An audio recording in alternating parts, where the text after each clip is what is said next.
Hi folks, Thomas Henson here with thomashenson.com, and today is another episode of Big Data, Big Questions.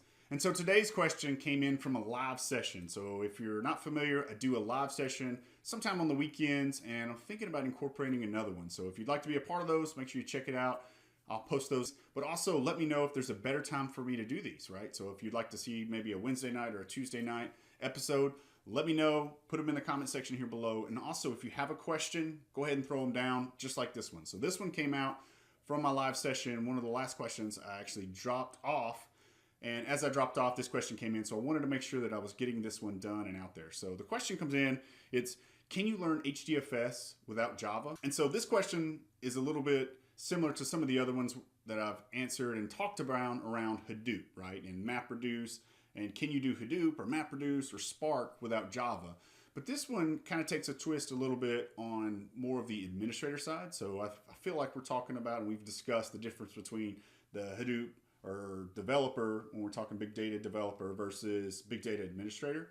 And so this one is more around the administration. I've said before on the other ones where, can you do Spark or can you do MapReduce without Java? And it was always, hey, it depends, you absolutely can, but there might be an instance where you need to import or have somebody that's already using that. But for this one, no Java. So you're cleared, you don't have to worry about that. And one of the reasons is if you think about it from an administrator perspective, really what we're trying to do is we're trying to go through and be able to learn how to move data around and understand, some of the other tasks like, updates, what we're doing. I did a whole course around HDFS from the command line, and so you can go through that course and never do anything around Java related. So it's pretty cool to be able to go in and do that. Talk more configuration files, like what we're trying to do from that perspective.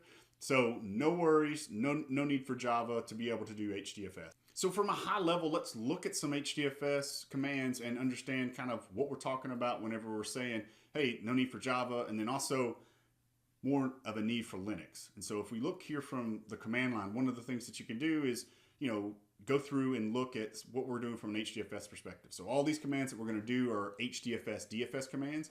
And so if you look at doing HDFS DFS, just to list out the files that you have here, you'll use this HDFS DFS ls. And so this command will take you through and it'll show you everything that's in the directory, right? And so we're looking at files that we have in this directory here, and it's really similar to what we would do if you just logged into your favorite version of Linux and did ls from the command line, right? So a lot of these commands are all going to be the same. I actually have a course, like I said, that'll dig through and go through all these different commands, but look at this command here too, HDFS, DFS, mkdir, right? What do you think we're doing here? Well, if you have a background in Linux, you understand that we're just making directories. And then lastly, some of the things that you'll also want to have from a Linux perspective that will help you in HDFS are these permissions. So how can you be able to be ensured that Bob doesn't have access to a file that he doesn't need to have access to, or that the HDFS user is allowing other users to be able to create files? And that's where we talk about permissions. And like I said, this is similar to what we do from a Linux perspective,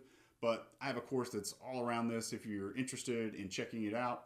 But these are some of the commands and some of the skills that you'll need to be an HDFS administrator. I've also got some other resources that I'll put in the description here that'll walk through some quick tutorials that you can walk through and start using. So all the commands that you need to know, like I said, it's nothing that you need to recite. I actually created some of these blog posts that you'll see just because I couldn't remember some of the commands. So like I was saying, mostly from a Linux perspective, but no need to worry, no need to jump in and be like, man, how am I going to learn Java if I want to be an HDFS administrator or, start working in HDFS? Totally able to do that, and you can see it here just as simply as how we were able to jump in and do it. If you're looking to be able to jump in and do some of the commands like we just showed, just go out and download one of the sandboxes or set up just a Hadoop environment on your own, and this gives you the ability to play with it in your own lab and start building out some of those other requirements. Now, thanks for tuning in. Thanks for the question. If anybody has a question, make sure you put them in the comment section here below, and I'll try my best to answer these as we see on another episode of Big Data, Big Questions.